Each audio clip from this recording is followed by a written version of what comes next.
اللہ اللہ رحمان، اللہ اللہ رحمان، اللہ اللہ رحمان۔ بسم اللہ الرحمن الرحیم۔ السلام علیکم ناظرین، آپ دیکھ رہے ہیں پروگرام ماہ رمضان معرف قرآن میں آپ کا میزبان محمد ارسلان فاروق۔ ناظرین، ہم ہر روز ایک نئے موضوع کے اوپر بات کرتے ہیں۔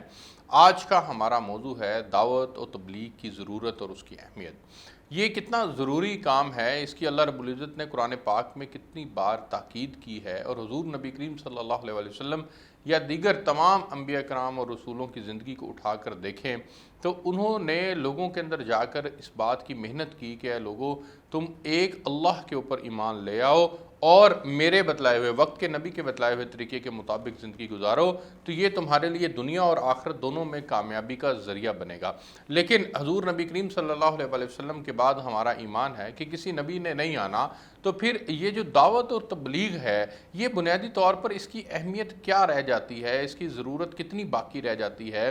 یہ کیا مسلمانوں کے لیے دعوت و تبلیغ کا کام ہے، کفار کے لیے ہے، یہ کن کے لیے ہے، اس کو کتنا کرنا کتنا ضروری ہے؟ اور پھر ایک مسلمان کو اس بات کا بار بار اس کو بتانا، سمجھانا، اس کو اس بات کے اوپر لے کر آنا کہ نمازوں کا پڑھنا، روزوں کا رکھنا، رمضان کا آنا ہو تو اس کے اندر عبادات کرنا، اور پھر پورے سال بھر میں آپ کے جو معمولات ہوں گے ان تمام معمولات کا درست ہونا، یہ کتنا ضروری ہے؟ اور کیا اس کو بتانا، اس کو نصیحت کرنا یہ دعوت و تبلیغ کے زمرے کے اندر آتا ہے؟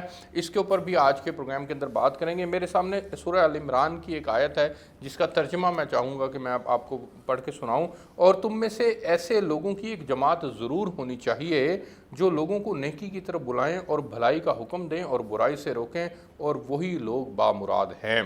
ایک اور آیت ہے جی، سورہ حامیم سجدہ کی آیت کا ترجمہ ہے، اور اس شخص سے زیادہ خوش گفتار کون ہو سکتا ہے جو اللہ کی طرف بلائے اور نیک عمل کرے اور کہے بے شک میں اللہ اور رسول صلی اللہ علیہ وسلم کے فرما برداروں میں سے ہوں۔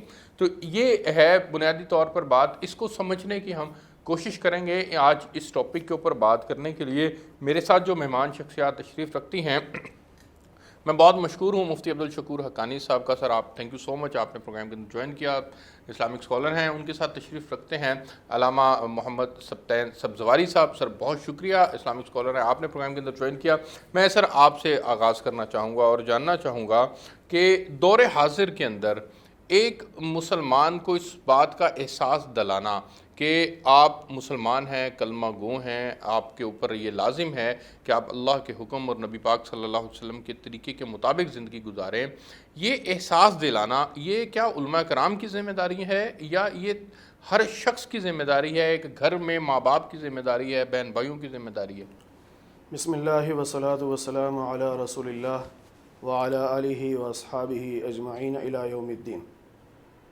بڑا خوبصورت عنوان آپ نے آج منتخب کیا۔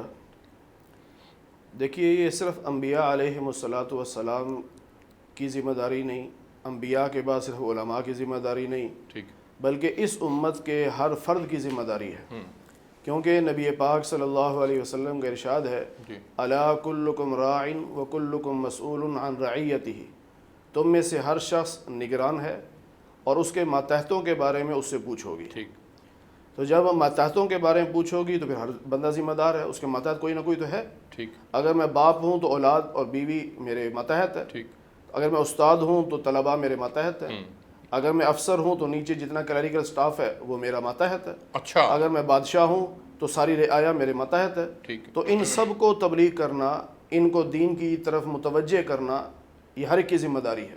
اور قیامت کے دن باقاعدہ پوچھو گی کہ آپ باپ تھے، آپ نے اولاد کی دینی تربیت کیوں نہیں کی، ان کو دین کی تبلیغ کیوں نہیں کی؟ ٹھیک، آپ شوہر تھے، آپ نے بیوی کو دین کی تبلیغ کیوں نہیں کی؟ آپ آفیسر تھے تو آپ نے اپنے ماتحتوں کو دین کی تبلیغ کیوں نہیں کی؟ اچھا، آپ وقت حکمران تھے تو آپ نے اپنی رعایا کو دین کی تبلیغ کیوں نہیں کی؟ اچھا، جی، یہ ساری ذمہ داری ہر ایک کی ہے۔ یہ فرائض میں شامل ہے، یہ واجبات میں شامل ہے، یہ نوافل، اس کا درجہ کیا ہے یہ تبلیغ کرنا بنیادی طور پر؟ دیکھیے، بعض موقعوں پر یہ واجب ہو جاتی ہے اور بعض موقعوں پر یہ مستحب ہے۔ ٹھیک ہے، اس کے مختلف مواقع ہوتے ہیں، بعض موقعوں پر یہ واجب ہو جائے گی۔ اب جس طرح حکم ہے کہ بچہ 7 سال کا ہو جائے تو اس کو نماز کی ترغیب دو، ٹھیک، اور 10 سال کا ہو جائے نہیں پڑھ رہا پٹائی بھی کرو. ٹھیک. تو اب یہ جو اس کو ترغیب دی جا رہی ہے یہ باپ کی ذمہ داری ہے. اگر وہ نہیں سمجھا رہا تو گناہ گار ہو رہا ہے. ٹھیک. ایک ہے کہ محلے کے لوگ ہیں, ہمسائے ہیں, اب میری ذمہ داری ان کو تبلیغ کی واجب کی حیثیت سے نہیں ہے, مستحب کی حیثیت سے. جو میرے ماتحت ہیں, جہاں میرا اختیار ہے وہاں میری تبلیغ کی حیثیت واجب کی ہوگی, اور جہاں میرا اختیار نہیں ہے وہاں مستحب کی حیثیت ہوگی. اچھا یہ تو مسئلہ ہو گیا, لیکن حضرت جو یہ سورہ ال عمران کی آیت میں نے تلاوت ترجمہ پڑھا, اس میں لکھا ہوا ہے کہ تم میں سے ایسے لوگوں کی ایک جماعت ہونی چاہیے. بالکل ایک شعبہ ہونا چاہیے. جماعت سے مراد کیا ہے کہ کوئی اسپیسیفکلی لوگ ہوں جو یہ کام کو سر انجام دیں اور باقی بری الذمہ ہیں؟ نہیں, باقی بری ذمہ کا مطلب یہ نہیں ہے. مطلب یہ ہے کہ ایک جماعت تو ایسی ہوگی ٹھیک ہے جو لوگوں کو ترغیب دیتی رہے گی, بتاتی رہے گی. ٹھیک ہے, پھر ان سے آگے دوسرے بھی بتائیں گے. لازمی نہیں ہے کہ جب انہوں نے بتا دیا باقی سارے بڑے. یعنی اگر ہم اپنے گھریلو نظام کو اٹھا کے دیکھیں تو ایک والد کی سربراہ ہونے کے ناطے ذمہ داری ہے کہ وہ اپنی اولاد کی تربیت کرے, اس کو دین سکھلائے, اس کو دین سمجھائے, اس کے اوپر عمل کرنے کی جو ہے وہ اس کی ترغیب دیتا رہے ان کو. اسی طرح سے جب ہم پورا معاشرے کے طور پر ہم لیتے ہیں تو پھر محلے کی مسجد کے امام ہیں, وہ دعوت و تبلیغ کا ایک وہ جو جمعے کا خطبہ دیتے ہیں, جمعے کے خطبے کے دوران وہ پھر ایک پورا بیان ہوتا ہے. اسی طرح سے مختلف مواقع کے اوپر محفلوں کا انعقاد ہوتا ہے.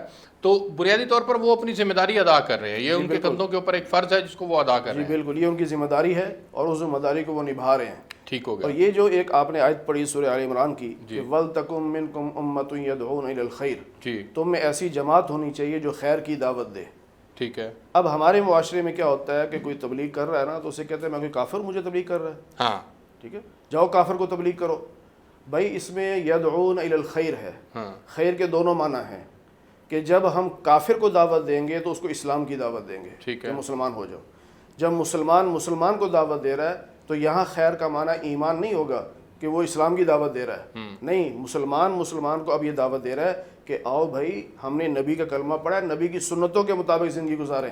ٹھیک ہو گیا. حضرت یہ مسلمان جب حضور نبی کریم صلی اللہ علیہ وسلم کی زندگی کو اٹھا کے دیکھیں یا حضرت آدم علیہ السلام سے لے کر نبی پاک صلی اللہ علیہ وسلم تک جتنے نبی رسول آئے ان کی زندگیوں کو اٹھا کے دیکھیں تو انہوں نے کفار کے اندر محنت کی اور ان کو بتلایا کہ وہ ایمان والے بن جائیں, اور ایمان والے بنا کر پھر اس کو جو ہے وہ ان کو ایک پوری زندگی سکھلائی سمجھائی. اسی طرح حضور نبی کریم صلی اللہ علیہ وسلم کی زندگی اٹھا کے دیکھیں تو انہوں نے بھی کفار کو مسلمان بنانے کی جو ہے وہ دعوت اور تبلیغ جو ہے وہ کی اور وہ آئے. تو آج کے دور کے اندر اس کی شکل کیا تبدیل ہو چکی ہے؟ کیا ہمارے کندھوں سے کفار کو ایمان والی زندگی جو ہے اس کے اوپر لانے کی ذمہ داری عائد نہیں ہوتی؟ ہم اب صرف مسلمان کو سمجھا سکتے ہیں کہ آپ مسلمان ہو جائیں, یا یہ آج بھی ہمارے کندھوں پہ ذمہ داری ہے کہ ہم نے جا کے کفار کو سمجھانا ہے؟ بسم اللہ الرحمن الرحیم. ارسلان بھائی شکریہ آپ کا. گزارش یہ ہے کہ تبلیغ و ارشاد اسلام کا حصہ ہے. ٹھیک. بغیر تبلیغ و ارشاد کے اسلام کی تعلیمات آگے نہیں بڑھ سکتی. اگر آپ چاہتے ہیں تعلیمات اسلامی کو آگے بڑھانا تو آپ کو لازماً تبلیغ و ارشاد کرنا پڑے گی. اسی لیے کہا ادعو الی سبیل ربک بالحکمت والموعظۃ الحسنہ وجادلہم باللتی ہی احسن. ادعو الی سبیل ربک, اپنے رب کے راستے کی طرف لوگوں کو بلاؤ. تو یہاں کہیں نہیں پابندی لگی کہ مولانا بلائیں اور دوسرے نہیں بلا سکتے. ٹھیک ہے, یعنی عمومی طور پہ سب نے تمام کو حکم ہے. اسی طرح دیکھیے کنتم خیر امۃ اخرجت للناس, تم بہترین امت اس لیے ہو کہ تم امر بالمعروف کے لیے نکلتے ہو, تم نہی عن المنکر کے لیے نکلتے ہو. یا جو آیت آپ پڑھ رہے تھے وَلْتَكُن مِنْكُمْ أُمَّةٌ يَدْعُونَ إِلَى الْخَيْرِ, کہ تم بہترین امت, تم ایک گروہ تم میں سے ایسا ہونا چاہیے جو جا کے تبلیغ کرے. اس کی دو صورتیں بن جاتی ہیں, امر بالمعروف نہی عن المنکر کی یا تبلیغات کی یا تبلیغ و ارشاد کی. ایک انفرادی صورت بنتی ہے, ایک اجتماعی صورت بنتی ہے. ہمیں دیکھنا پڑے گا کہ یہاں کس چیز کی ہمیں ضرورت ہے. بسا اوقات انفرادی طور پہ کام کرنا پڑتا ہے, بسا اوقات اجتماعی طور پہ. جب اجتماعی طور پر کرنا پڑتا ہے تو پھر گروہ در گروہ نکلنا پڑتے ہیں. یہ در حقیقت واجب کفائی کی صورت اختیار کرتا ہے. اچھا, کہ واجب کفائی ہے, اور واجب کفائی کا معنی یہی ہوتا ہے کہ اگر چند لوگ اس کو ادا کر لیں باقیوں کی گردن سے ساقط ہو جاتا ہے. لیکن کبھی ایسا ہوتا ہے کہ ہم سب کو یہ کام کرنا پڑے گا. ہر باپ کو اپنے گھر میں یہ امر بالمعروف کرنا ہے, نہیں کرنا ہے, تبلیغ کرنی ہے. ہر خاندان کے بڑے کو اپنے خاندان میں کرنا ہے، یا جس طرح مولانا صاحب ارشاد فرما رہے تھے جتنا کا آپ کا اثر ہے، اس لیے کہ قو انفسکم واہلیکم النار، خود بھی بچو اور اپنے اہل عیال کو بھی بچاؤ جہنم کی آگ سے کہا گیا۔ مولا کائنات نے امیر المومنین نے ارشاد فرمایا علموا انفسکم واہلیکم الخیر وادبوہم، خود بھی تعلیم حاصل کرو اور اپنے اہل عیال کو بھی تعلیم دو اور ادب بھی سکھاؤ۔ تو یہ دیکھنا پڑے گا یہاں صورت کون سی ہے، انفرادی ہے، اجتماعی ہے۔ تبلیغ اور ارشاد سے نہیں روکا جا سکتا، مذہب آگے بڑھے گا، قیامت تک اس نے چلنا ہے۔ آپ نے خود ارشاد فرمایا آخری نبی ہے، آخری رسول ہے، آخری کتاب ہے، آخری شریعت ہے۔ فقط نبی آخری ہے، کتاب بھی آخری ہے، شریعت بھی آخری ہے، نظام بھی آخری ہے۔ اس کتاب کے بعد کسی کتاب نے نہیں آنا، اس شریعت کے بعد کسی شریعت نے نہیں آنا، اس رسول اور نبی کے بعد کسی نبی اور رسول نے نہیں آنا۔ آپ ہی کی نبوت کو قیامت تک چلنا ہے، آپ کی شریعت کو چلنا ہے، اسی کتاب کو چلنا ہے۔ تو یہ کیسے چلے گی؟ یہ ہم سب پر فریضہ ہے کہ ہم اس کتاب کو، اس سنت کو، احیاء سنت ہے، ان ساری چیزوں کو ہم لے کے بڑھیں گے جہاں تک جا سکتے ہیں۔ دوسری بات یہ جو آپ نے ارشاد فرمایا کہ آیا فقط کفار تک یا اپنوں تک، نہیں، جہاں اگر کفار میں جانا ہے تو وہاں بھی ہمیں تبلیغ کرنا ہے، اسلام وہاں بھی تو لے کے جانا ہے۔ ہمارا فریضہ ہے کہ ہم کافر کو، مشرک کو، مسلمان اسلام کی دعوت دیں۔ ادعو الی سبیل ربک، یہاں نہیں لکھا کہ فقط مومن کو آپ نے دعوت دینی ہے، یا آپ فلاں کو نہیں دے سکتے اور فلاں کو دے سکتے۔ ادعو الی سبیل ربک، اپنے رب کی طرف بلاؤ، کوئی بھی ہے، مشرک ہے، کافر ہے، ہندو ہے، بت پرست ہے، کون ہے، سب کو بلاؤ، دعوت دو۔ البتہ آپ کی دعوت کا طریقہ کار کیا ہونا چاہیے وہ اللہ نے اگر آپ کی بحث ہوئی تو اس پہ آپ بات کر لیں گے کہ کس طریقے سے آپ نے دینا ہے۔ ٹھیک ہے، وہ میں آگے بڑھ کے بات کرتا ہوں، مجھے ایک بریک کا بھی وقت ہوا ہے، بریک سے واپس آتے ہیں تو پھر اس پہ یہیں سے کنٹینیو کرتے ہیں۔ ایک بریک لیتے ہیں، بریک سے واپس آتے ہیں تو یہیں سے کنٹینیو کرتے ہیں میرے ساتھ۔ اللہ رحمان، اللہ رحمان، اللہ رحمان، اللہ رحمان، اللہ رحمان، اللہ جی ویلکم بیک ناظرین۔ اچھا حضرت، حضرت نے بھی اس پہ روشنی ڈالی کہ یہ ہمارے فرائض میں شامل ہے، ہم نے سب کے پاس جانا ہے، کیونکہ ہمارا ایمان ہے کہ حضور نبی کریم صلی اللہ علیہ وسلم کے بعد کوئی نبی نہیں آئے گا، اور دوسروں تک دین کا پہنچانا یہ اب ہماری ذمہ داریوں میں شامل ہے۔ لیکن جب ہم اپنے معاشرے کو اوورآل دیکھتے ہیں اٹھا کے، تو کیا ہم اپنی یہ ذمہ داری ادا کر رہے ہیں؟ دیکھیے، ہم اس ذمہ داری میں بہت سستی دکھا رہے ہیں، اس میں کوئی شک نہیں ہے۔ من حیث القوم سستی ہے ہماری، لیکن بہت سارے لوگ کر بھی رہے ہیں۔ یہ تو نہیں کہہ سکتے کہ بالکل کام نہیں ہو رہا ہے، لیکن جتنا ہونا چاہیے اتنا نہیں ہو رہا۔ ٹھیک ہے، اور یہ ذمہ داری ہر کلمہ گو کی ہے۔ قل ھذہ سبیلی ادعو الی اللہ علی بصیرۃ انا ومن اتبعنی۔ حضور فرماتے ہیں کہ اللہ کی طرف بلانا یہ میرا بھی راستہ ہے اور ہر اس کا راستہ ہے جو میرا اتباع کرتا ہے، یعنی جسے میرا کلمہ پڑھا اس کا بھی یہی کام ہے کہ وہ بھی لوگوں کو تبلیغ کرے۔ اب تبلیغ میں یہ جو کہا جاتا ہے کہ یہ مومنوں کو کرنی ہے، کافروں کو، میں نے پہلے بھی عرض کی کہ کافر کے لیے تبلیغ یہ ہے کہ اس کو ایمان کی دعوت دینی ہے، مومن کے لیے تبلیغ یہ ہے کہ اس کو عمل کی دعوت دینی ہے۔ آج کل ہم بے عمل ہو چکے ہیں، تو اس لیے ہم نے عمل کی دعوت دینی ہے۔ تو وذکر فإن الذکریٰ تنفع المؤمنین، اللہ خود فرما رہے ہیں کہ ان کو نصیحت کریں، یعنی تبلیغ کریں۔ یہ تبلیغ اور نصیحت جو ہے یہ ایمان والوں کو فائدہ دے گی۔ فائدہ کیا دے گی کہ سن کے عمل کی توفیق آ جائے گی۔ ایک حدیث پاک میں ایک صحابی نے پوچھا نبی علیہ السلام سے، یا رسول اللہ صلی اللہ علیہ وسلم، میں اگر عمل نہ کر رہا ہوں تو کیا پھر بھی تبلیغ کروں؟ آپ فرمایا ہاں پھر بھی تبلیغ کرو۔ اچھا، خود عمل نہیں کر رہے پھر بھی تبلیغ کرو تاکہ وہ تمہارے اپنے عمل میں تمہارے اپنے عمل میں آ جائے گا۔ ہمارے یہاں یہ کہتے ہیں میں تو خود نہیں کر رہا، میں کیسے کہوں کسی کو؟ بھائی جب ہم کہیں گے تو ہمیں بھی توفیق مل جائے گی نا۔ ٹھیک، ایک بندہ نماز نہیں پڑھ رہا تو وہ دوسرے کو نماز کا کہے گا تو اندر سے ضمیر خود کہے گا بھی اسے کہہ رہا ہے، خود نہیں جا رہا، تو اس تبلیغ کی برکت سے اس کو بھی نماز کی توفیق ہو جائے گی۔ اچھا، ہمارے ہاں کیا ترجیحات کا مسئلہ ہے کہ ہم نے ترجیح اپنی جو ہے وہ بدل لی؟ ہم نے نوکری کرنے کو اپنا ترجیح دی، ہم نے کاروبار کرنے کو ترجیح دی، ہم نے گھریلو معاملات کو سلجھانے میں ہم نے وقت صرف کرنا شروع کر دیا۔ تو تو یہ جو تبلیغ کا کام ہے اس کے لیے تو حضرت کوئی علیحدہ سے وقت نکالنے کی ضرورت نہیں ہے، یا اس کو کس شکل میں کیا جا سکتا ہے، یہ ذرا تھوڑا سا واضح کریں، یہ کس طرح سے کریں اس کے؟ دیکھیے جیسے فرض بھی آ گئی ہم پہ، یہ فرض بھی ہے، لازم بھی ہے، تو ہم تو اپنے معاملات میں اتنے معاشی طور پر اتنے معاملات ہمارے گمبھیر ہوتے ہیں، ہم مسائل کا شکار ہوتے ہیں، تو پھر ہم تبلیغ کے لیے کیسے وقت نکالیں؟ دیکھیں تبلیغ کے لیے مخصوص وقت کا نکالنا یہ ضروری نہیں ہے. اچھا.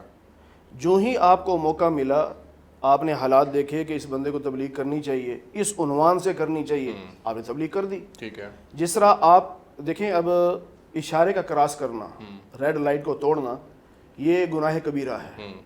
ٹھیک ہے، کیونکہ ہم پر ضروری ہے، وہ لائٹ کس لیے لگائی گئی ہے. اب میں وہاں کھڑا ہوں، ایک اور آدمی ساتھ کھڑا ہے، وہ کہتا ہے نکل جاؤ مجھ سے، کوئی بات نہیں. ٹھیک ہے، میں اس کو کہتا نہیں ایسا نہیں کرتے بھائی، اشارہ اسی لیے لگا ہے کہ میں اشارے کو نہ توڑوں. یہ بھی تو تبلیغ ہے نا. تبلیغ کے لیے لازمی نہیں ہے کہ خاص وقت آپ نکالیں گے. کسی بھی موقع پر راہ چلتے، سفر کے اندر، آپ دکان پہ کھڑے ہیں، آفس میں کھڑے ہیں، آپ کوئی بھی دین کی بات کسی کو بتا دیتے ہیں، تو یہ بھی تو تبلیغ ہے نا. کسی کو کوئی ایک لفظ سکھا دیا، یہ بنیادی طور پر یہ ہم تبلیغ کا کام سر انجام دیں. جیسے نبی صلی بلغوا عنی ولو آیا، تبلیغ کرو چاہے ایک آیت ہی ہو، چاہے ایک آیت ہو، ایک بات ہو، ایک کوئی مسئلہ. یہ کوئی مشکل کام نہیں ہے جس کو ہم مشکل سمجھ بیٹھے ہیں. حضرت میں آپ سے جاننا چاہوں گا کہ ہم اس کی تبلیغ کرنے کی شکل و صورت کیا ہونی چاہیے، اس کے اوپر آپ بھی ذرا روشنی ڈالیے گا پلیز. اب ہمارے سامنے دو ٹارگٹس ہیں. ایک ٹارگٹ ہے مسلمان خود عمل والی زندگی کے اوپر نہیں ہے، اس کو بھی عمل والی زندگی پہ لانا ہے، اور ایک کفار کہ ان کو دین کی تبلیغ کرنی ہے کہ وہ دین اسلام میں داخل ہو جائیں. ان دو ٹارگٹس کو سامنے رکھنا ہے، اور اس کی ادائیگی کیسے ہوگی، ممکن ہوگا؟ بسم اللہ الرحمن الرحیم. میں نے جیسے پہلے بھی عرض کیا تھا کہ کبھی یہ انفرادی صورت اختیار کرتی ہے، کبھی اجتماعی صورت اختیار کرتی ہے. یہ تو موقع اور محل اور حالات اور زمانہ بتائے گا کہ جیسے کبھی وبا پھیل گئی، جیسے آج کل وبا پھیلی ہوئی ایک بیماری کی. اب ایک بندہ نہیں اس کے لیے پوری حکومت کام کرے گی، اور پوری مشینری کام کرے گی، اور افراد کریں گے، ہزاروں کی تعداد میں کریں گے. اسی طرح تبلیغ کا کبھی ایسا ہے کہ بے دینی اتنی پھیل چکی ہے کہ ایک آدمی کافی نہیں ہے، وہاں پوری جماعت چاہیے، ممکن ہے پورا شہر چاہیے، ممکن ہے پورا ملک چاہیے. میں وہی جاننا چاہ رہا ہوں کہ جس طرح سے یہ بیماری پھیلی، اس میں ریاست نے اپنی ذمہ داری، ریاست کی بھی ذمہ داری ہے، تو اداروں کی بھی ذمہ داری. اگر بے دینی کو ہی سامنے رکھنا ہے تو بے دینی تو پھیل چکی، وہ تو عمومی طور پر ہمارے ہر گھر، ہر محلے، ہر اس کی کہانی ہے کہ ایون ہم اپنے ہاتھ میں موبائل فون ہے، اس کے اوپر بھی ہم خرافات دیکھنا چاہیں تو دیکھ سکتے ہیں، ایسی بات نہیں ہے. لیکن مسئلے کی بات یہ ہے سر کہ پھر ریاست تو اپنی ذمہ داری ادا نہیں کر رہی. ریاست کو بھی کرنا چاہیے. ریاست کو فقط ریاست مدینہ کا نعرہ نہیں نہ لگانا چاہیے، ریاست مدینہ بننے کی ضرورت ہے. اور ریاست مدینہ کا یہی کام تھا. آپ حیات طیبہ کا مطالعہ کریں تو آپ کو ملے گا پیغمبر خود افراد کو بھیجتے تھے. اصحاب میں سے بہت سے گروہ بھیجا کرتے تھے تبلیغات کے لیے کہ جائیے آپ فلاں شہر میں چلے جائیے، جائیے فلاں منطقے میں چلے جائیے، اور فلاں جگہ جائیے تاکہ اسلام بتائیے.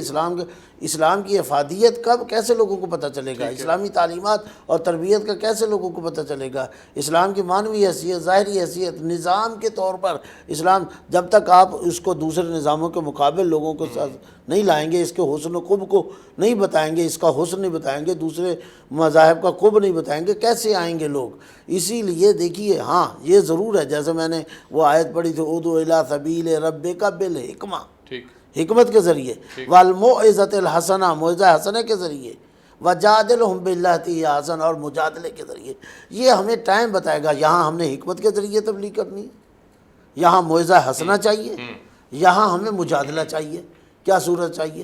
اب دیکھیے، جیسے کہ ایک بات کی طرف قبلہ صاحب نے متوجہ کیا، حضرت صاحب نے بھی، بس اوقات مسلمانوں کو جیسے ہم کرتے ہیں، خود روش قرآن موجود ہے. اللہ نے کہا یا ایھا الذین آمنوا اتقوا اللہ، اے صاحبان ایمان تقوی، یا ایھا الذین آمنوا ادخلوا فی السلم کافہ، اے مومنو اسلام میں داخل ہو جاؤ. ایک اور مقام پہ کہا یا ایھا الذین آمنوا آمنوا، اے صاحبان ایمان لے آؤ. یعنی جو مسلمان ہیں انہیں کہا جا رہا ہے، جو متقی ہیں، مومن ہیں، انہیں کہا جا رہا ہے کہ آپ اسلام میں داخل ہو جائیں. تو یہ نہیں کہا جا سکتا کہ مسلمان کو اب تبلیغ کی ضرورت نہیں. حضرت ابن عباس کا بڑا مشہور واقعہ ہے کہ جب آخری وقت میں حضرت ابن عباس کے پاس لوگ گئے ہیں عیادت کے لیے، اصحاب کی ایک جماعت گئی ہے کہ پتہ کریں حضرت عباس آخری لمحات ان کی زندگی کی عیادت کے لیے جائیں. تو جب پہنچے، سب نے سلام کیا، تو حضرت ابن عباس نے آنکھیں کھول کے دیکھا تو ایک صحابی کو اشارہ کیا آپ میرے پاس آئیے، مجھے وہ آئے، جھکایا کان، کیا بات ہے ابن عباس کیا کہنا چاہتے ہو؟ کہا مجھے بتائیے رسول نے فلاں موقع پہ کیا کہا تھا، رسول نے فلاں موقع پہ کیا ارشاد فرمایا تھا؟ انہوں نے کہا ابن عباس آپ مر رہے ہو، اب تمہیں کیا ضرورت ہے کہ کیا کہا تھا؟ تو اس وقت ابن عباس کہتے ہیں آنکھوں میں آنکھیں ڈال کے، کیا چاہتے ہو کہ میں رسول کے اس فرمان سے جاہل ہو کر مر جاؤں؟ تو ہمیں رسول کی سنت کا کیسے پتہ چلے گا؟ کوئی آئے سنت بتانے والا ہو، کوئی آئے، قرآن کا خود کیا ہے، قرآن کے بارے میں خود قرآن کی روش کیا ہے، ھذا بیان للناس ھدی و موعظۃ للمتقین، یہ بیان ہے لوگوں کے لیے اور یہ موعظہ ہے، یہ ہدایت ہے۔ اب یہ قرآن کو بھی تو لے کے بڑھنے والا ہو، رسول نے قرآن کو آگے بڑھایا، خود تعلیمات دی، اب وہی کام اصحاب نے کام کیا، وہی کام تابعین نے کیا، وہی کام تابعین نے کیا، آج علماء وہی کام کر رہے ہیں۔ العلماء ورثۃ الانبیاء، علماء انبیاء کے وارث ہیں۔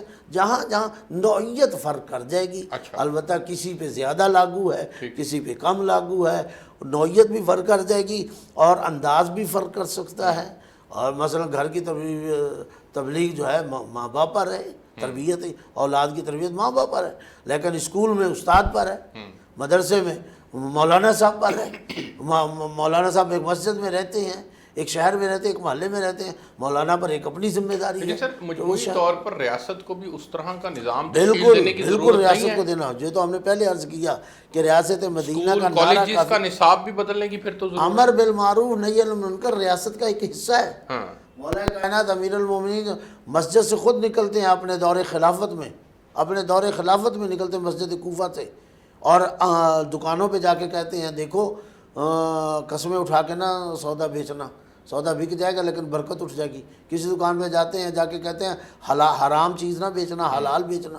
کسی کو جا کے کہتے ہیں تو کپڑا اس طرح لٹکا کے جا رہا ہے، متکبرانہ چال چل رہا ہے، کیوں چل رہا ہے؟ اللہ کو اس طرح اکڑ کر زمین پہ چلنے کا اللہ کو پسند نہیں ہے۔ تو یہ امر بالمعروف، خود امیر المومنین اپنے وقت کے امیر ہیں، حکومت ان کے ہاتھ میں ہے تو تبلیغ کر رہے ہیں۔ تو یہ نہیں ہے کہ صدر اس سے منہا ہے، وزیر اعظم اس سے منہا ہے، موذرا کوئی اس سے منہا نہیں ہے، کوئی منہا ادا کرنا بالکل ہاں سب کی ذمہ داری ہے۔ بالکل ٹھیک ہے۔ مجھے ایک بریک پہ جانا ہے، میں بریک سے واپس آتا ہوں تو پھر ہم اس کے کچھ فضائل کے اوپر بھی بات کرتے ہیں، اور پھر جہاں فضائل کی بات کریں گے وہیں پر جب ہم اس ذمہ داری کو ادا نہیں کر رہے تو پھر اللہ کی ناراضگی کیا ہماری طرف متوجہ ہو رہی ہے، اس کے اوپر بھی بات کریں گے، میرے ساتھ رہیے۔ اللہ رحمان، اللہ رحمان، اللہ رحمان، اللہ رحمان،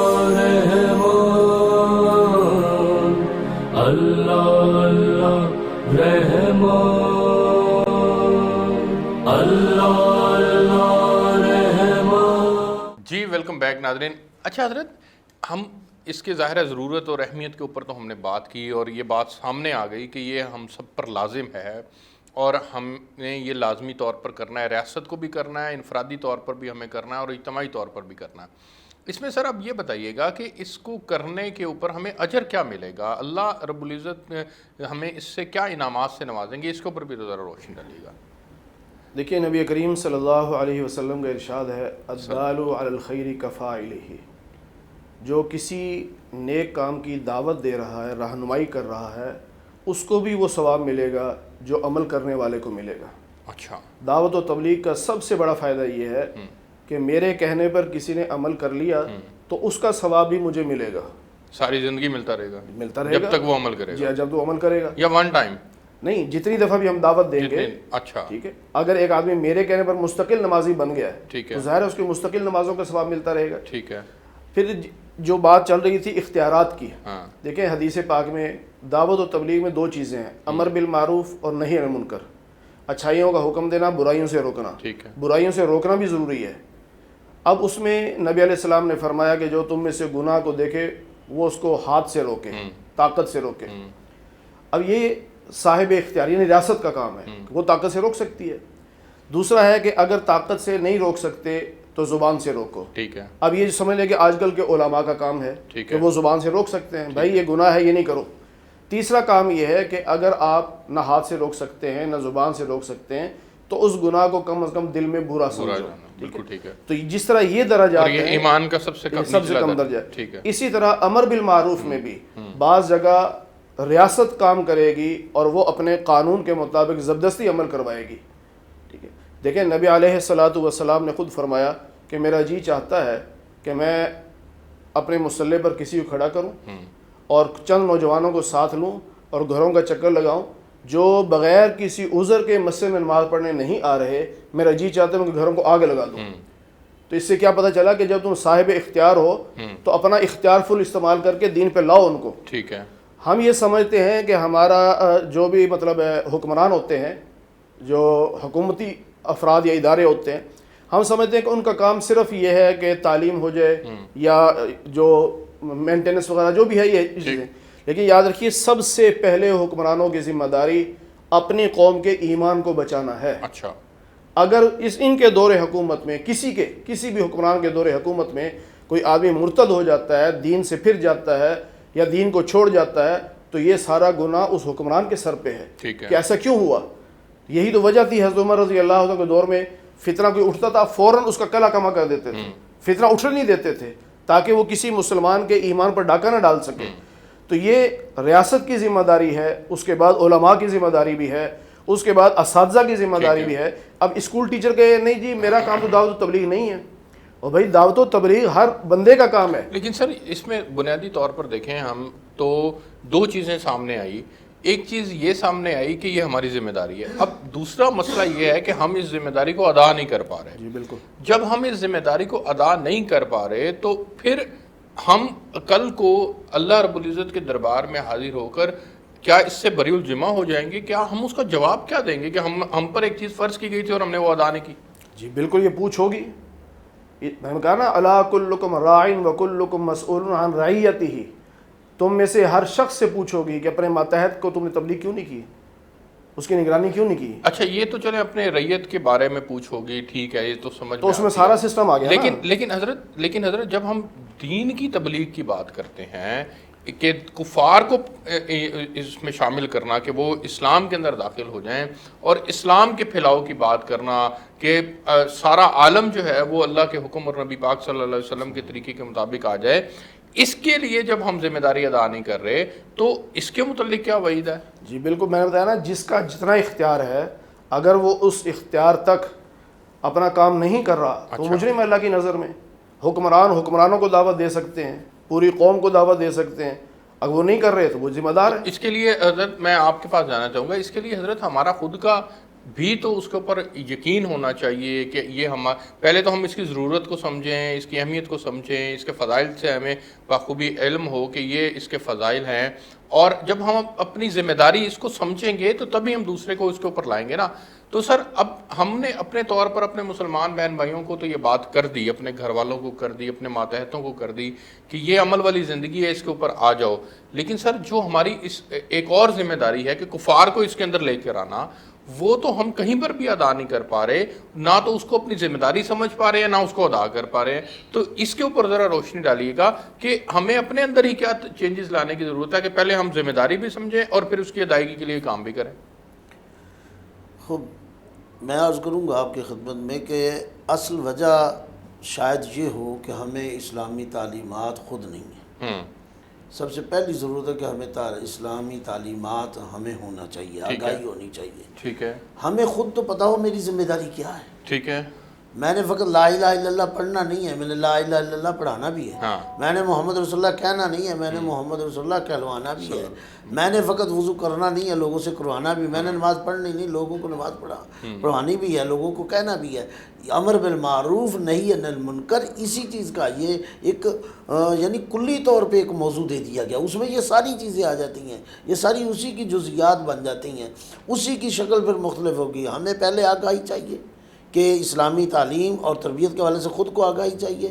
پھر یہ ذمہ داری جب پتہ چل جائے گا کہ میری ذمہ داری کیا ہے, پھر اس کے طریقہ کار کی طرف ہمیں متوجہ ہونا ہے کہ کیسے, جیسے ایک حکومت اپنا کام کر رہی ہے, ایک ادارہ مدرسہ اپنا کام کرنا ہے, اس نے ایک مسجد نے اپنا کردار ادا کرنا ہے, ایک عالم دین نے اپنا کردار ادا کرنا ہے, ایک باپ نے, ایک استاد نے, ایک ٹیچر نے اپنا کردار ادا کرنا ہے. ہر کا ایک کردار علیحدہ ہے طریقے سے، ٹھیک۔ اسی طریقے سے اس سے پوچھا جائے گا جس کے لیے حضرت بار بار کہہ رہے ہیں کلکم مسئول و کلکم راع عن رعیتہ، کہ ہر آدمی ذمہ دار ہے۔ اسی لیے کہا تعاونوا علی البر والتقوی ولا تعاونوا علی الاثم والعدوان، آپ نے تعاون کرنا ہے نیکی پر اور تقوی پر، برائی پر نہیں، برائی کو بلکہ روکنا ہے۔ تو اب دو چیزیں آ گئی ہیں، ہمیں نیکی کو بڑھانا بھی ہے اور برائیوں سے روکنا بھی ہے۔ تو دوسرا، جب کفار کے پاس جائیں گے، جب مشرکین کے پاس جائیں گے، وہاں سب سے پہلے نظام کی بات ہوگی، وہاں سب سے پہلے کردار کی بات ہوگی۔ ہمیں اپنے اسلام کی حسن کا پتہ ہونا چاہیے، اس کی خوبیاں کیا ہیں، ان کے نظام کی قباحتوں کا علم ہونا چاہیے تاکہ ہم تقابل کر سکیں، دو نظاموں کا تقابل کریں۔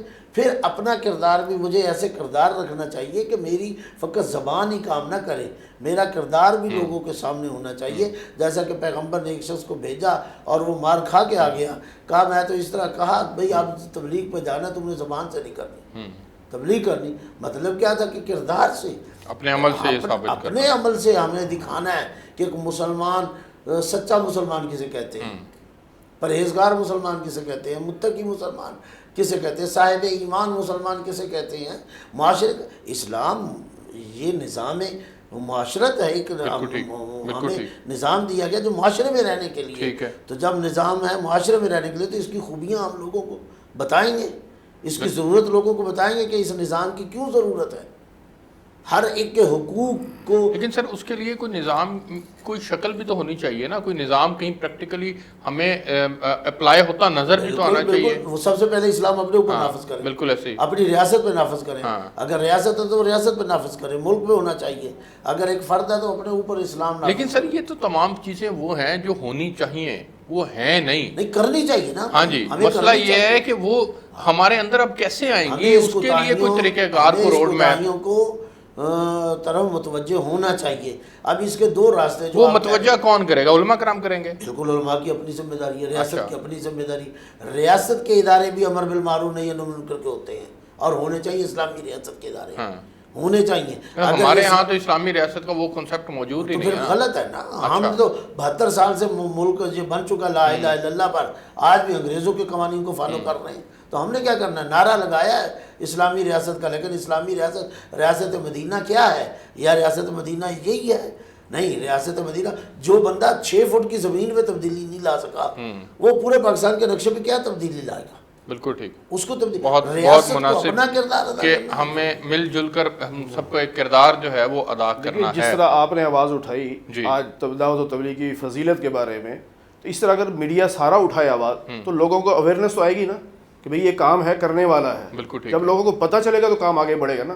اور ہمیشہ پہلے آواز اٹھتی ہے، بعد میں وہ پھر رنگ روپ آتا ہے۔ اور اس میں جن کو ہم نے آئیڈیل بنانا ہے وہ صرف ایک نبی کریم صلی اللہ علیہ وسلم کی ذات ہے، ان کو آئیڈیل بنائیں گے۔ انہوں نے جس طرح سے اس کام کو سر انجام دیا، ان کو آئیڈیل بنا کر کریں گے تو میرا خیال ہے ہم اختلافات سے بھی دور رہیں گے، ہمارے لیے کرنا بھی آسان ہوگا اور ان کی محنت اور کاوش ہمارے سامنے ہوگی۔ آپ دونوں مہمانوں کا بہت شکریہ۔ ناظرین، آپ نے پروگرام دیکھا، آج ہمارا موضوع تھا دعوت و تبلیغ کی ضرورت اور اس کی اہمیت۔ ہم نے بڑی تفصیل کے ساتھ اس کے تقریباً تمام پہلوؤں کے اوپر بات کی۔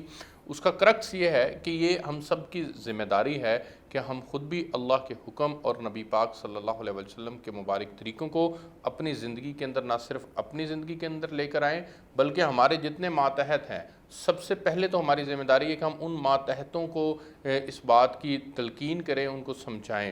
اگر تو وہ مسلمان ہمارے ماتحت ہیں تو مسلمانوں کو اس بات پہ لانا کہ وہ اللہ اور نبی کریم صلی اللہ علیہ وسلم کے طریقے کے مطابق زندگی گزاریں، اللہ کے حکم اور نبی کے طریقے کے مطابق زندگی گزاریں۔ اگر وہ غیر مسلم ہیں تو ان کو اسلام کی دعوت دینا اور اسلام کی دعوت دے کر ان کو اس بات کو سمجھانا کہ یہ اسلام ایک بہت بڑا دین ہے، ایک مکمل ضابطہ حیات ہے، آپ اس کو اڈاپٹ کریں۔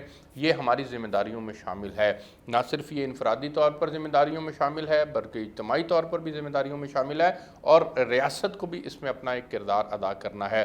میں دعا گو ہوں کہ اس رمضان المبارک کی برکت سے ہم سب اس اپنی ذمہ داری کو سمجھیں اور اس کو ادا کرنے کی ہم کوشش میں لگ جائیں۔ مجھے اب تک کے لیے اجازت دیجیے، آپ سے کل ایک نئے موضوع کے ساتھ ملاقات ہوگی۔ اللہ حافظ۔ اللہ رحمان اللہ